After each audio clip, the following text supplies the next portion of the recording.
In this video, we're going to learn the basics of how to work with polygons in 3ds Max.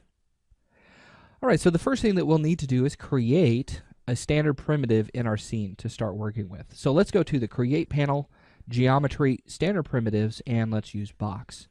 I'm going to use the Cube Creation method, and then left-click and drag this into the middle of my scene, and then release, and then let's right-click to stop the creation process. Now with this box, let's go to the Modify panel, and you'll see that we have lots of different parameters. We have length, width, and height, and then we also have length, width, and height segments. And actually that's not a lot. And in fact, this isn't anything that we can really do for this object to make it into a weapon or a character or an environment. It's just a box, and it will always just be a box until we convert it over to an editable object. So to do this, let's right-click and convert to Editable Poly. Now I like to use Editable Poly because it gives me access to a lot of great tools that I can create anything that I can imagine. Now with this box created, we are now using an Editable Poly object.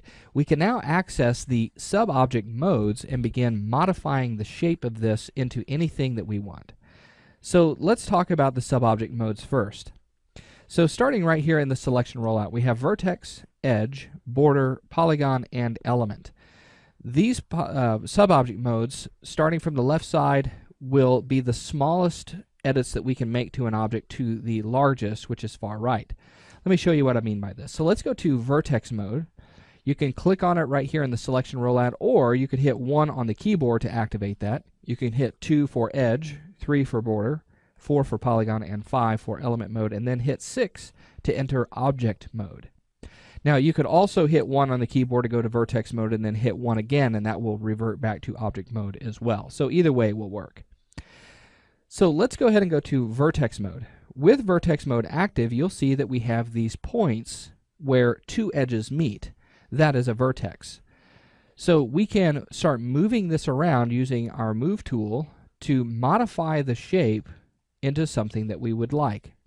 Now this is the smallest edit that we can make to an object, and we're going to be working with models, and we're going to be pushing and pulling vertices, getting the exact shape that we want. Now if we wanted to, let's say, move things a little bit faster, we could go to Edge mode. So instead of using just moving this vertex and then coming over and moving this one, or even just selecting both of them at the same time and moving them, we can go to Edge mode. Now if I select this edge and move it, it moves that vertex and the one that it's connected to at the same time. So an edge is a segment that is connected between at least two vertices. Now we also have Border mode. Now border mode is not going to be as obvious. Let's talk about Polygon mode first, and then we'll come back to Border. With Polygon mode, we have surfaces or faces on an object. These polygons are going to give us a really great way to create the actual shapes that we want. It gives us larger edits. So as you can see here with this polygon, if I have it selected and I move it around, it moves all 4 vertices and all 4 edges that make up that polygon. Now we can also select multiple polygons at the same time by holding down Control. So and you can do this with any sub-object mode, so don't feel that you have to just do one polygon at a time. So now that we've talked about the 3 major sub-object modes that you'll be using, so Vertex, Edge, and Polygon, let's talk about Border mode. Now like I said, Border mode is not as obvious as you might think. A border is essentially a set of edges or a loop of edges around an open polygon. So as you can see, this model has closed polygons all the way around. So what I would want to do is delete that polygon and then go to Border mode, and then I can now select this entire loop or this border around that open polygon. Now you might be wondering, okay, what's the point of doing that? When does it have its uses? Well, sometimes in our models we can have open polygons like this, and all we want to do is really just extend them out. So I'm going to hold down Shift and extend that out. I could even use my scale tool, and I could hold Shift and scale it in to create kind of a rim there, and then hold Shift with my Move tool, push that back. Now the keyboard shortcuts that I'm using for Move, Rotate, and Scale are W for Move, E for Rotate, and R for Scale. So now that we have that, let's talk about element mode. Now element mode may appear to be very obvious, but it does have more uses than what we'll just see on the surface. So looking at this, if we go to element mode, you can select the entire object and select all of the polygons in that object. Now what we're actually selecting is the element itself. So one object could have multiple elements. Let me give you a good example of this. Let's go to the Create panel and let's go to Teapot and left click and drag this in. A teapot is one object, so you can see that I can move it and it all moves together. But it has multiple elements. Let's go to Modify and let's convert it to Editable Poly and go to Element Mode, and you can see that I can select the teapot as an element, the cup or the pot itself as an element, the handle, and the lid. So one object made up of multiple elements. So what I could do is actually delete elements, and I can make this teapot into a mug. So either way is fine. Let's go ahead and delete that teapot out. And now what I want to do is I want to talk about polygon types, because we've started talking about elements and we've talked about polygons, but polygons are really, really important because they make up the surface of the geometry. So let's go ahead and go to our layer manager, and I'm going to turn off the default layer or hide that, and then unhide the polygon types layer that I've created. Now looking at this, you can see that we have 3 spheres, and these 3 spheres are made up of different polygon types. Now these polygon types are not created in any special way. They are just simply polygons that are formed into triangles, formed into quads, or formed into Ngons. So looking at this first one, we have the triangle sphere. Triangles are 3-sided polygons. Pretty simple. Every piece of geometry that you have, no matter if it appears to be made out of quads or even out of Ngons, every piece of geometry at its base level is made up of triangles. So whenever if we were to export out even this object to an FBX, we could have it triangulated and it would know how to make that into all triangles. So we would have these little triangles going through the middle of the quads. Let me show you what that would look like. If I were to right click and convert this over to an editable poly and go to edge mode and then turn on the turn tool, you'll see all of these invisible edges showing that even quads are made up of 2 triangles. Okay? So with this, let's talk about the uses of these different polygon types. Triangles are great. Okay, there's nothing wrong with them. There's only specific situations where you would want to refrain from using them.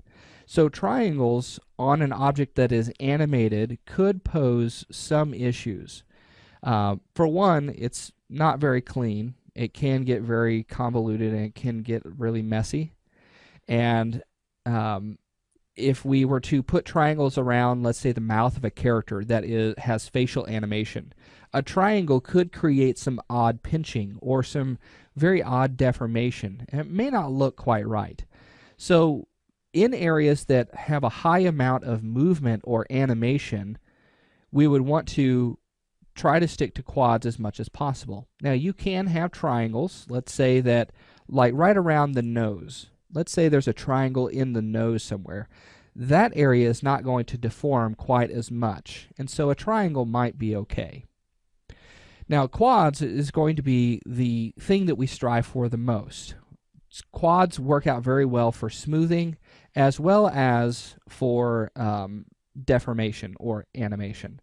So this is the example that we would want to use for all of our models, and that's what we're going to strive for whenever we model throughout this process. Now Ngons is the last one. An Ngon is a polygon that can be 5 or more sides. It could be 5 sides, it could be 2,000 sides. It's still called an Ngon, or accepted as an Ngon. Now typically we don't want Ngons in our models because they can create unexpected results, especially if the model is going to be animated in any way. So if it's going to deform, it could create some odd deformation. It can also create some issues whenever we start smoothing. But it's not always the case. Sometimes Ngons like this smooth out okay. It's whenever we start getting Ngons that are like 10, 11 sides, or even higher, that can really cause some issues with smoothing. So with this, we try to stick from using Ngons, but I'll show you some different techniques on how we can convert these Ngons to quads or quads and triangles. And it just depends on the situation and the topology that we have. So now that we've talked about the different polygon types, let's talk about some geometry tips, some things that you're going to hear whenever you become a modeler. One thing that you're going to hear is polygon count. Polygon count is important. It's not nearly as important as it used to be, but it does have to be in the back of your mind as you're modeling. If you're on just an average machine, you could be modeling and get into the millions of polygons and your computer begins to slow way down and it becomes very difficult to work. That does happen. So one way that you can keep an eye on your polygon count is by going up to Views, Viewport Configuration, and then your statistics. You can enable them in the viewport by hitting Show Statistics in Active Viewport and then hit Apply, and you'll see that that shows up here. And then you can also adjust what statistics you actually want to see. So in my case, I want to see polygon count, and then as a game modeler, I like to turn on my vertex count as well. I like to be able to see that number because that's technically what matters inside of the game engine itself. Now you can also choose between the total polygons that are in the scene, or you could set it up to where it's just the selection, or you could do total and selection. So either one is fine. I like to just do total. So let's hit OK on that, and there's our statistics. Now you could also hit 7 on the keyboard to turn that off and turn it back on. So the next thing that we have is smoothing surfaces. Whenever we model out geometry, smooth surfaces are going to be part of the workflow. We want to create nice detailed meshes that are smoothed and crisp, and they look very professional. If you take a look at some of the objects, let's say just on your desk itself, take a look at them. Hardly any object that you have on your desk is very, very sharp or completely sharp. It has to be modeled in such a way. Even on the edges of your desk, you'll see that there's just a little bit of a curvature on that. It's smoothed out just a little bit. So something like this object here, on these curves, I would want to smooth those out in some way. This can be done very easily. Let's go ahead and convert it over to editable poly, and let's go to edge mode, and I'm going to select all of the edges on this, and I'm going to use a tool called chamfer, and you'll see that it starts to smooth out those edges that I had selected. But let me add some segments in between, and you'll see that how it starts to curve that. So let me hit F4. See how smooth that's getting? And it looks very professional. So this could be used on something like, let's say, a dice for a D&D game or something like that. Smoothing out those edges will give it a professional look. So we always want to soften those in some way. Now we don't have to use that chamfer tool. We could use smoothing algorithms that are inside of 3ds Max right out of the gate. We could use something like OpenSubdiv. OpenSubdiv is a smoothing algorithm, and it will automatically smooth out an object for you. Now notice here, as we're using those Ngons and triangles, that topology gets really odd. So you can see here that this is a great example of how to try to convert an object over to quads instead of using Ngons and triangles. So now that we've talked about the basics of working with polygons and some of the situations that you're going to come about in 3ds Max, and how it's going to help you to start thinking about your models in a different way and how to problem solve, let's talk about working with a different type of object inside of 3ds Max, and that's called splines.